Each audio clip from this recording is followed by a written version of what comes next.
Hello, my name is Ioka, and in this video I will give you a walkthrough to my track Moment.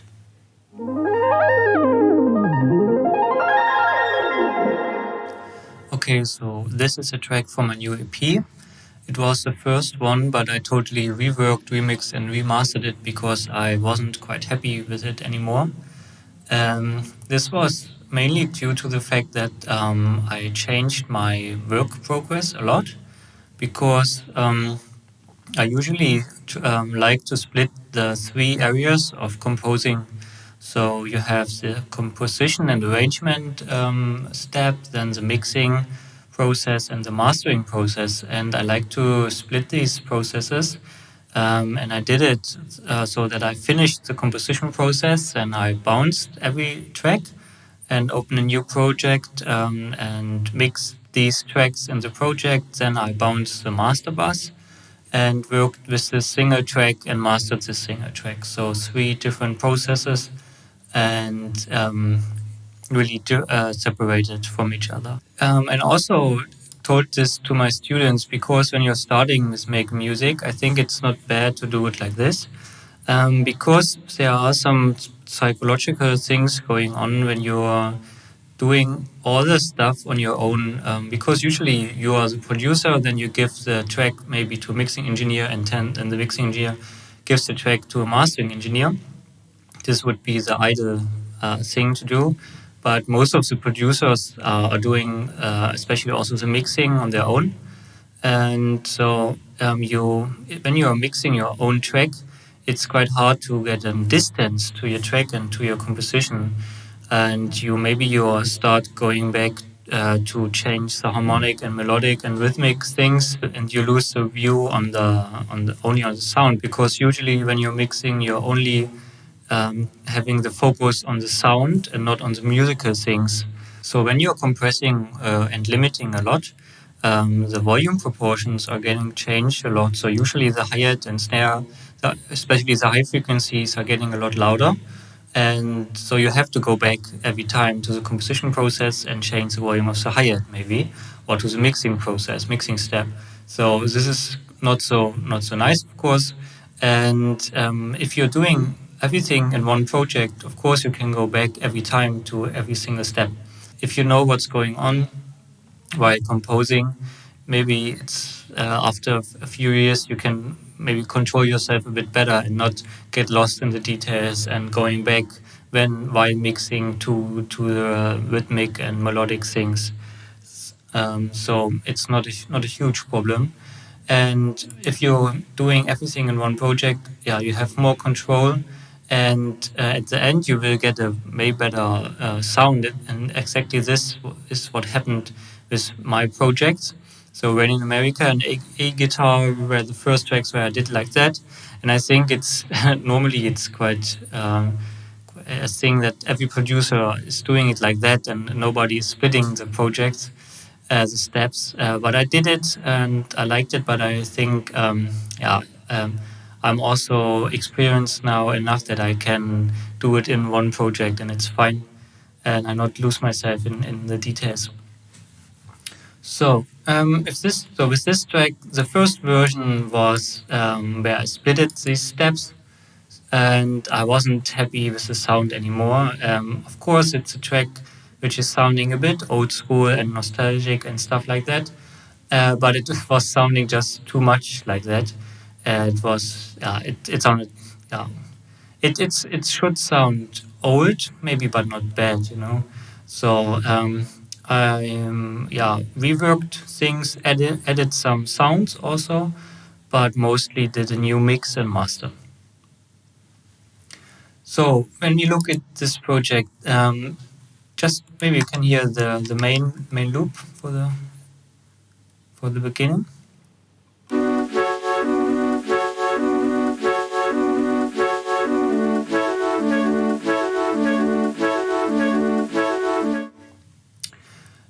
And I have to thank Kevin from Audio Digital. He did a nice video to this kind of stuff working with a sampler. And he had a nice idea to use this modulator for stage to modulate the playhead from the sampler.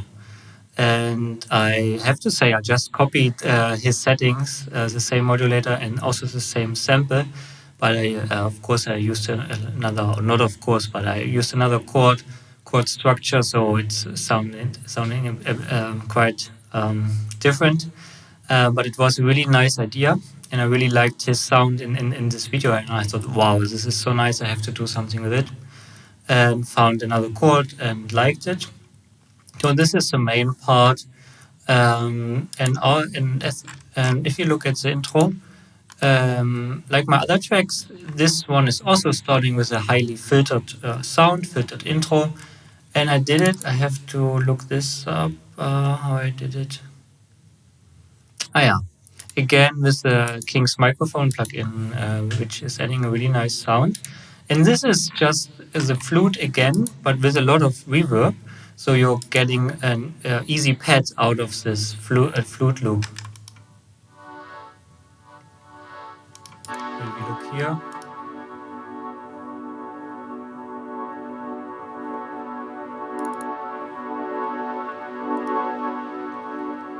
so it's the same sample, but I just added a lot of reverb, so it's getting to a pad.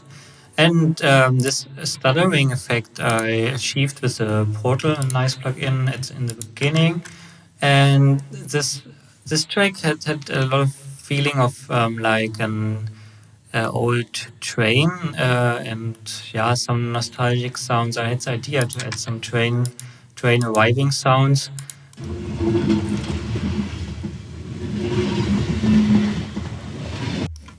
And here's some auto panning going on, so it's moving from left to right.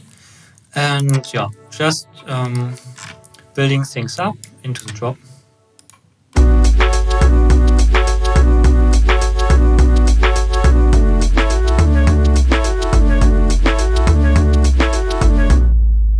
So the drums are quite interesting, especially the kick drum, because I'm not using any bass in this track.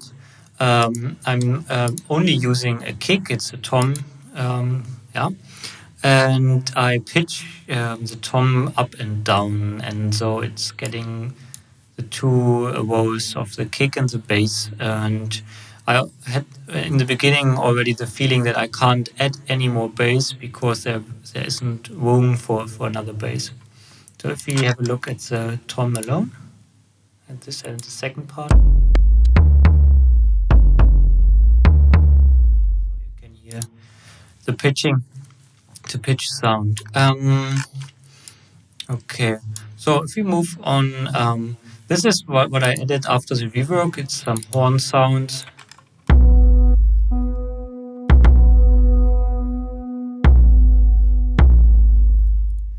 And I have to turn this off. And this little, yeah, like a cat screaming, not sure what it is. Yeah, so 4 bars like that. Then I added another flute, but I think it's something else. No, it's also this sample, but pitched up. And I had the idea to split this chord into 3 parts and had the first flute in the center and the second left on the left side, only on the left side. So penned a bit on the left side and the other one on the right side. So I really get a really right sound at this point, and I also make room for this flute in the middle. Yeah.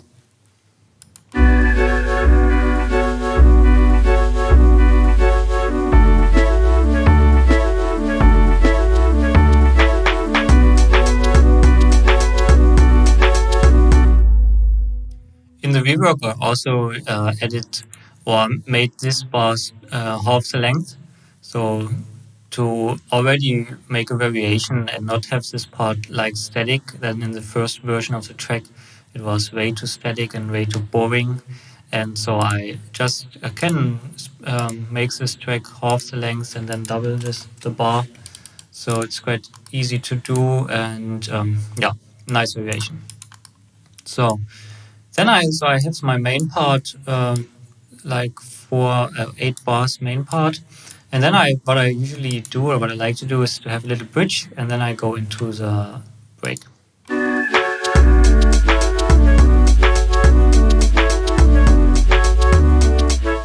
So this is also just a variation of the main theme.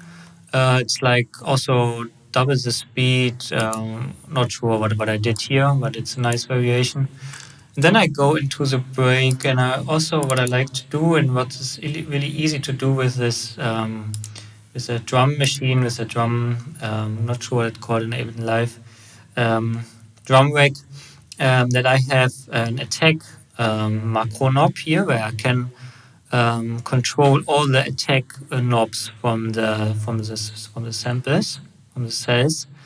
And I think we can have a look at the automation that's going on here. Yeah, exactly. Here I turn up the attack knob, so everything gets really soft sounding.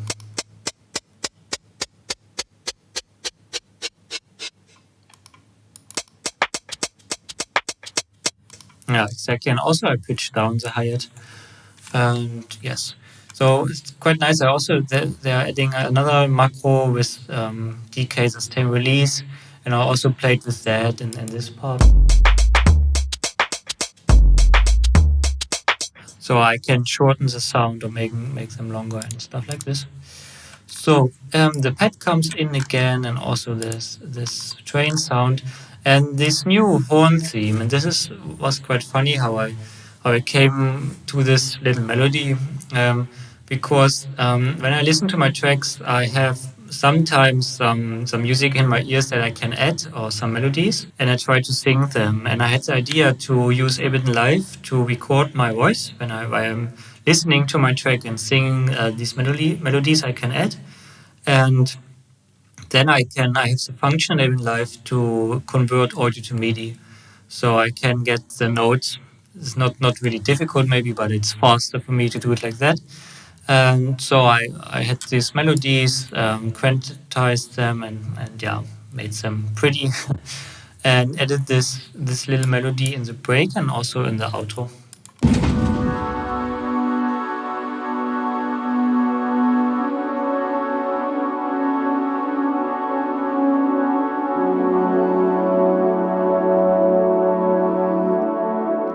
So just adding a new flavor at this part, also with these notes. So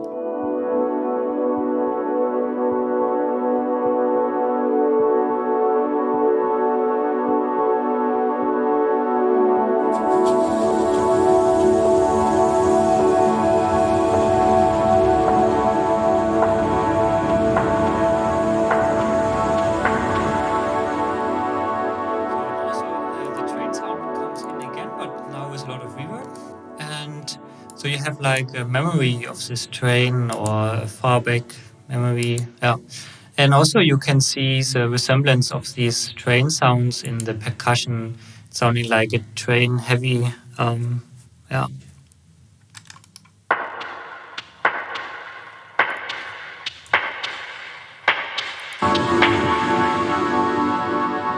So also pitching up at this point, making the sounds longer, and yeah, a lot of automation going on here.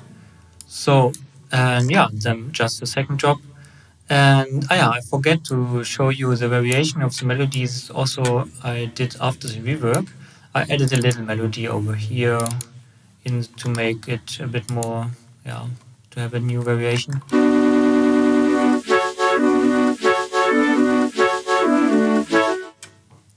And also at this point, I have this stuttering effect going on here. Yeah, to just have a little break here.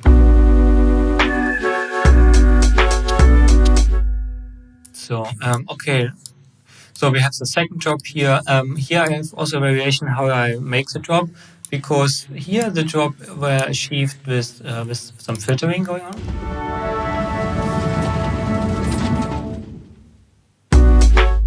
So silence before the drop. And here I did it the other way around, no silence, but with like overhanging of the reverb sound.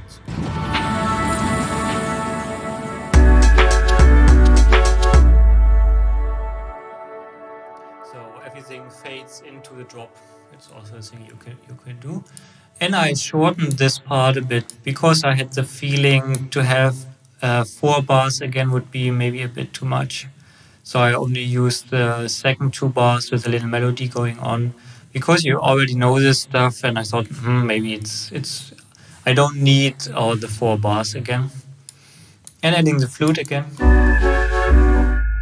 but with a nice variation, just 1 octave down, really easy um, variation, but yeah. And then all the flutes are getting 1 octave up again. And of course, it's only 1 octave down or up, but the most of the sounds are sounding extremely different when they are played in a different octave. So it's you don't have to do a lot of work, but it changes things a lot. Okay, so yeah, then I added a new sound with a nice plugin, nice effect plugin. Here's also I use this the same flute sound, but it's getting processed and also rhythmically, mostly rhythmically processed in a really interesting way.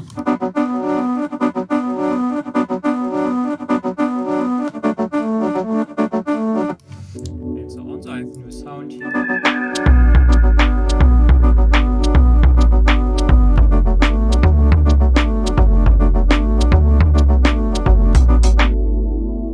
This is what I like to do very often. When I introduce new material, it's nice to have a little gap into in the drums, for example, to really have the focus on the new sound and not on everything else. So I leave some sounds out, the kick here, and then I'm adding everything again in. Also, the hi-hat only comes in at this point. And also, what I can show you here, I have this clap sound, which sounds a bit strange, and in the second half of the bar, I'm adding a snare sound. So I have also variation in the bar of the drum. So there was the snare. And this is only the clap. Yeah, the pad comes in again very very slowly with a filter. Yeah, and the horn theme again. Also, this little cat scream has some automation going on, so all the time it's going from left to right side. Not so easy to hear in the whole mix. And I pitched and I made a little melody with a cat sound also.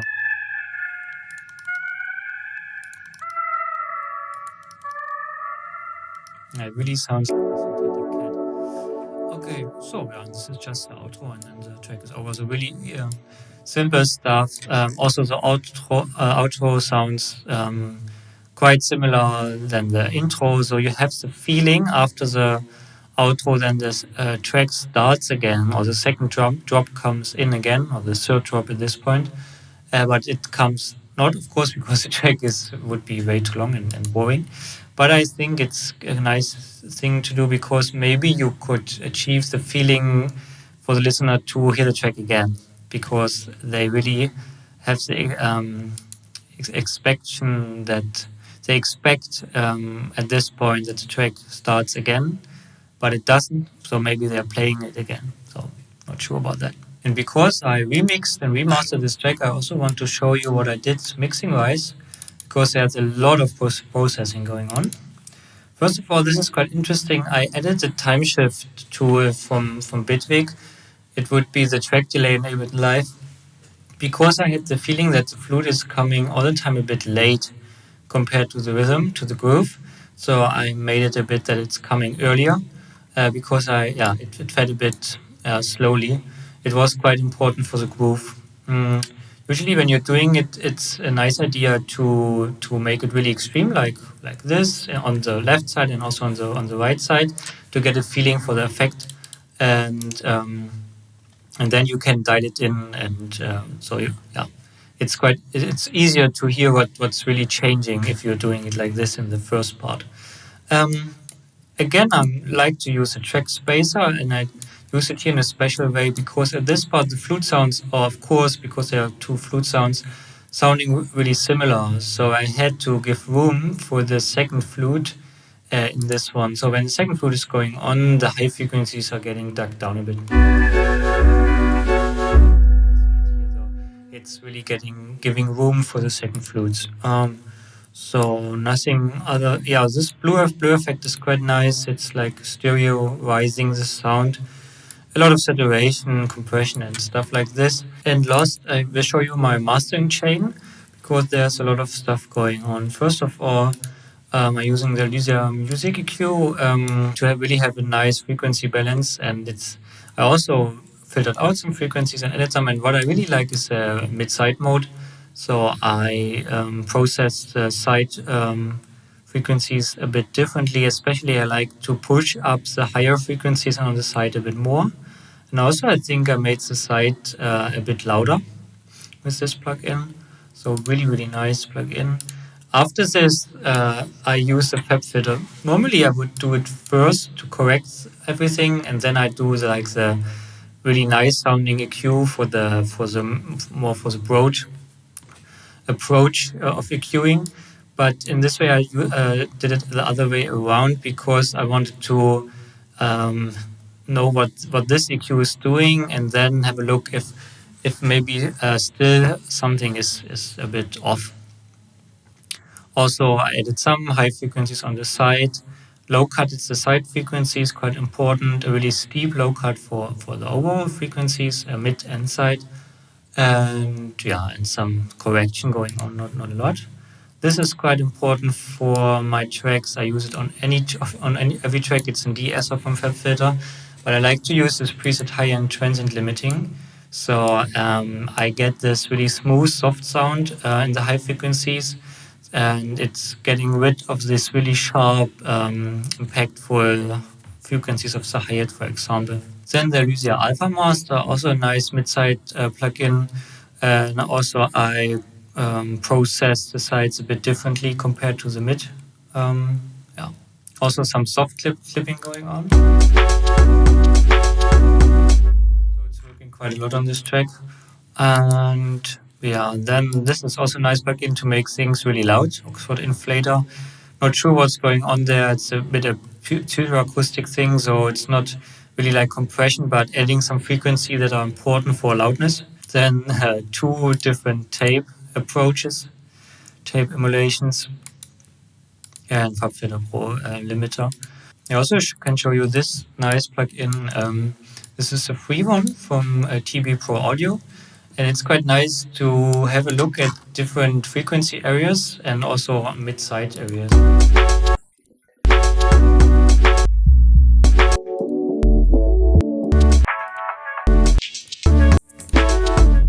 you can get a better feel of your track.